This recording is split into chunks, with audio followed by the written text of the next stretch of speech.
What's up, guys, and welcome to Your Dead Next Turn. I'm your host, Tim, aka Mr. Toxic, and today we're going to dive into a deck tech I'm amped about, which is my first ever Pauper EDH deck. But first, let's give you a heads up on what Pauper EDH is. So Pauper EDH is a 100-card format, just like Commander. You have one Commander, but it also can be any uncommon creature. Now, that can be a legendary uncommon, but with Pauper, it can be any uncommon creature, what makes it more fun and can actually make for some crazy janky decks. So if you guys like jank decks, definitely check out Pauper EDH. Now, where it gets a little more interesting is in the 99. All cards must be common. Yes, the cards no one rarely uses in decks, so it makes it for a lot more budget friendly. But before we get started, don't forget to hit that like and subscribe button. Not only do we do deck techs, we do gameplays, as well as live stream every Saturday at 9 p.m. Eastern Standard Time. Now let's get into the deck. Our commander for this deck is going to be Knights of the Black Rose, a 3-colorless white-black human knight who, when he enters, you become the monarch. And whenever an opponent becomes the monarch, if you were the monarch before, that player loses 2 life and you gain 2 life. So great card draw, and in Pauper Commander you start with 30 life instead of 40, so life is crucial. So this deck is all about being the monarch as well as a sub-theme of a knight tribal involved. So let's get into the 99, shall we? Let's start with the lands. I'm running 34 in this deck. Most of them are basics, so 17 swamps and 17 plains. Can't get any more budget than that. Now let's just jump right into the creatures. We are rocking 30 creatures, mostly knights, but let's discuss the non-knights first. We'll start it off with what do knights want to save? Of course, that beautiful princess, duh. So for 1 white, we have Beloved Princess, a 1/1 lifelink princess that can't be blocked by creatures power 3 or greater. Using her for the lifelink, and that goes perfectly with our next creature, Epicure of Blood. For 4 and a black, this 4/4 vampire has, when you gain life, each opponent loses life. So with our commander out, if someone wants to be the monarch and take it from us, you're going to gain 2 life. You're also going to take 1 damage for that. And whoever takes the monarch's actually going to take 3. Next, we have a Coalition Honor Guard. And that's a 3 colorless and a white for a flag bearer. For your knights, the ability is awesome to protect your commander. If they target a creature, they must choose 1 flag bearer. So if someone tries to murder your commander, think again. You're going to have to go and hit Coalition Honor Guard. The next few to finish out before we discuss the knights are Custody Squire. Sorry if I butcher these names in advance, guys. All knights need a squire. But this squire has, when she enters the battlefield, each player votes to bring a creature, artifact, or enchantment card. Return each card with the most votes to your hand. That's pretty good. If I have to say, you could pull something out of your graveyard, but hopefully your opponents want to vote for a good card. Next, we have Grey Merchant of Asphodel, who, when he enters, each opponent loses X life, and you gain X life based off your devotion to black. This could get a lot and end your opponents. Next, we have a staple in Pauper, which is the Howling Golem, who, whenever he attacks or blocks, each player draws a card. So he can be help out everybody, which can be nice, politic peace if needed. And then lastly, in this batch, we have Ivory Giant. He's a 7 mana, but you can actually suspend him for 1. And suspend is, you have 5 turns. So with him, it's a suspend 5. So you have 5 turns before he actually comes out. He's a 3/4 creature, and then when he enters the battlefield, he taps all non-white creatures. And this could actually be a win con if you have enough power on the board that is white creatures, and your opponents aren't running white. The last 6 non-knights are as followed.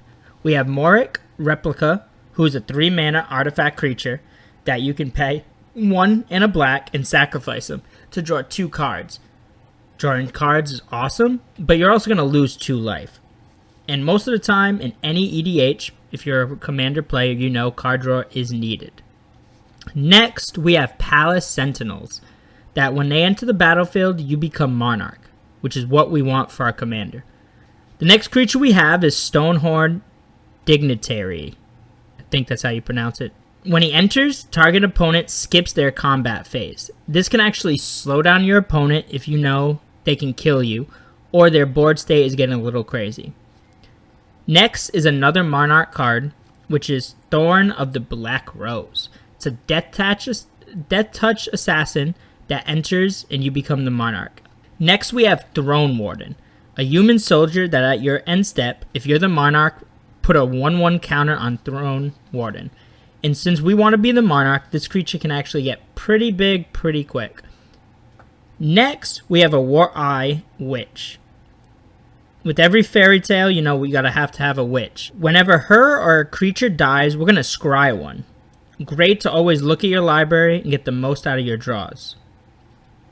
Lastly, before we talk about the knights, we have a Whitemane Lion. It has flash, and when the lion actually enters the battlefield, you can return a creature you control to the hand. This we're going to use for our commander, which we're going to discuss a little later with the blink effect. Now guys, we're going to talk about the knights, you know, the Knights of the Round Table. We're running about 16 of them, so we'll do 4 at a time, shall we? First, we have Ardenvale Paladin, a 2/5 knight, and if you pay 3 white mana that was spent to cast her, you can put a 1/1 counter on her. The next knight we have is Ardenvale Tactician, whose Dizzy Swoop can tap 2 creatures at instant speed, and is also a 2/3 flyer knight.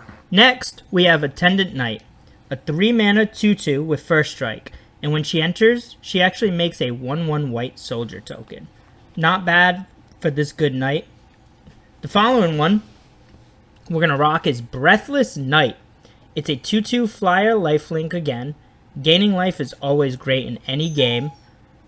And flying, in our pod especially, if you're ever watching, we don't really run a lot of flyers. The next 4 knights are good. We have a 4/2 Cabal Paladin. It's a knight for 3 colorless and a black. The next one we have is Cadaverous Knight for 2 and a black with flanking. Flanking is whenever a creature without flanking blocks, that blocking creature gets a -1/-1 until end of turn. Next we have is Capucin Knight. 1 and a white for a 1/1 knight with first strike. Or you can pay 1 and a white and it gets a +1/+0 until end of turn. We move to another flying knight, which is Grift Rider. It's a 2/1 flyer with training. Training is whenever this creature attacks with another creature with greater power, you can put a 1/1 counter on Grift Rider. Now every great army's commander needs a good captain, but this inspiring captain is a 3/3, and when it enters, creatures you control get a +1/+1 until end of turn. We also have another knight in Knight of the Keep, a 3/2 knight, pretty self-explanatory, a vanilla creature, as well as Knight of the Pilgrim's Road, a 3/2 knight with renown.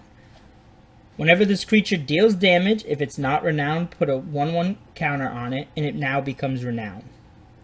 And then next, we also have the Whitemane Paladin, a 3/2 knight with menace. The last 4 knights we have is Lost Legion, a 3-drop, 2/3, that when it ETBs, we can scry 2. Not bad. Next is the Lonely Unicorn. Yes, it's not a knight, guys, I get it. But you know, it's a 3 mana, we can actually make a 2/2 knight.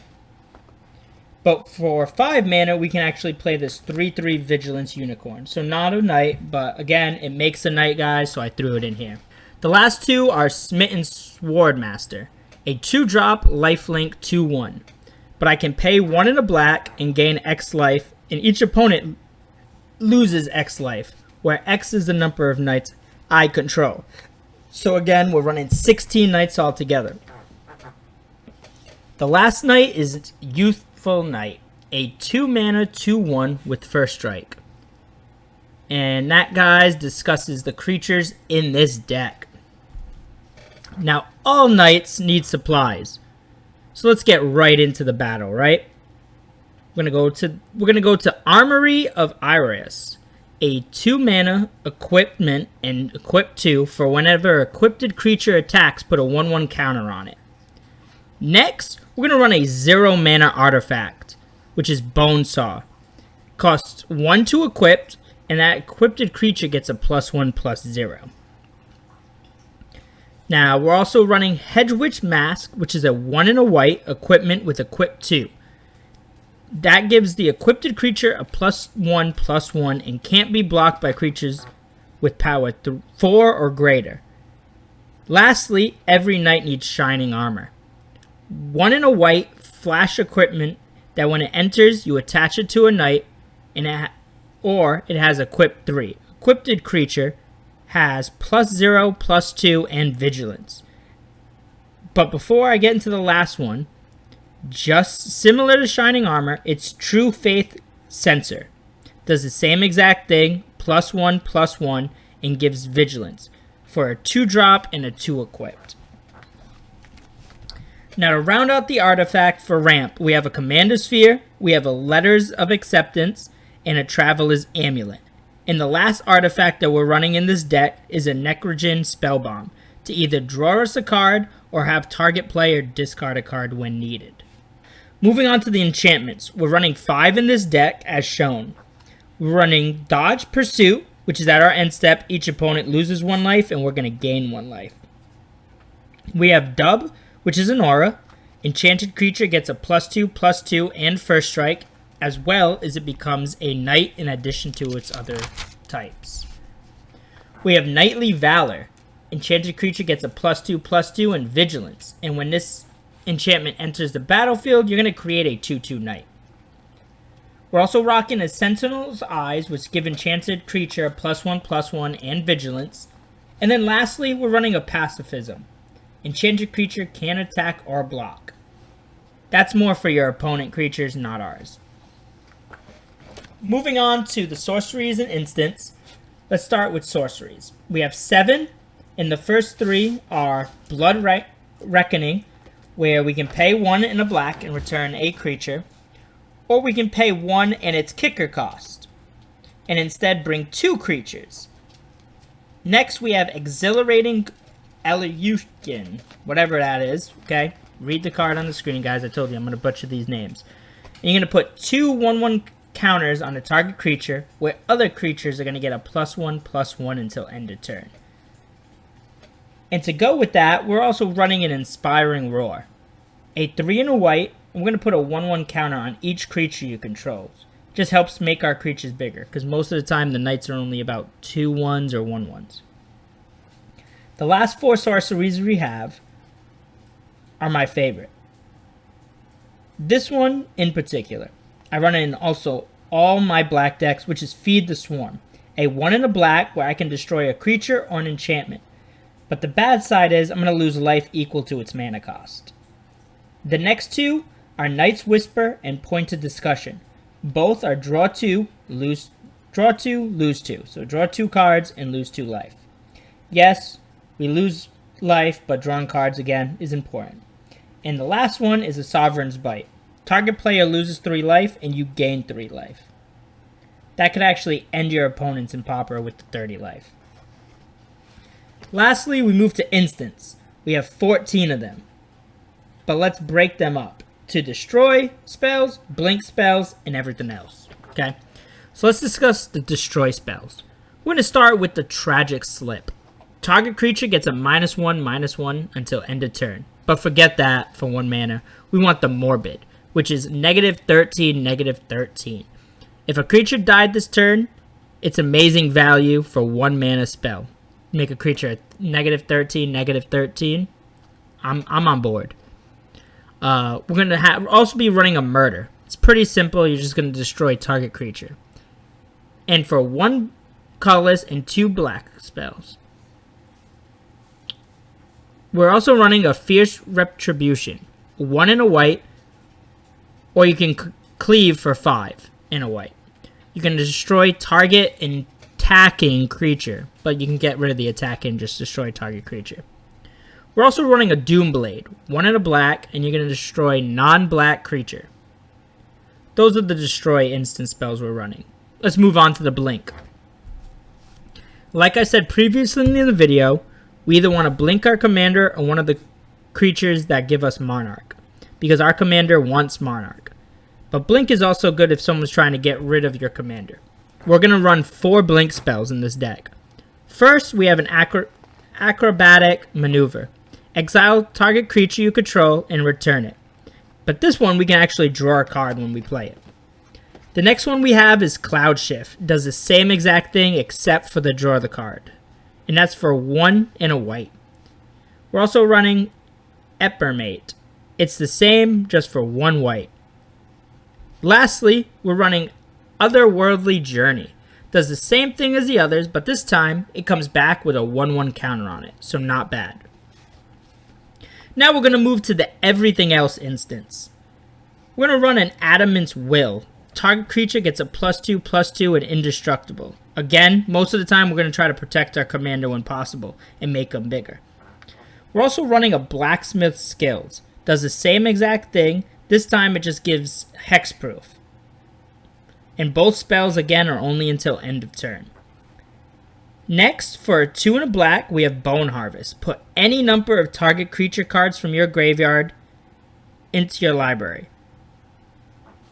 You also draw a card on the next turn's upkeep. So it just, if you have no creatures, just put them on the top of your deck. The counterspell in every white one that everybody loves is Mana Tip. 1 white to counter unless that player pays 1. I love it. It's probably my favorite white spell.